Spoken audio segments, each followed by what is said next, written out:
প্রথমেতে আল্লাহর নামটি মুখে নিলাম ভাই,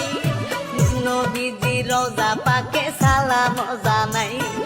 তারপরেতে ভক্তি সালাম পিতা মাতার পায়, আমি শিল্পী রানা বাপি সবাতে জানাই, চলেন মূল ঘটনায় চলে যায় শাকিব খানের গুরু সঙ্গ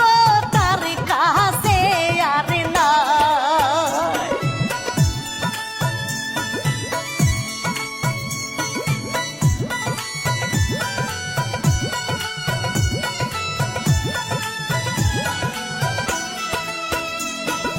দুই 2024 সালে 9 জুলাই স্বামী স্ত্রী রাত্রিকালে বিদেশি মদ খায়,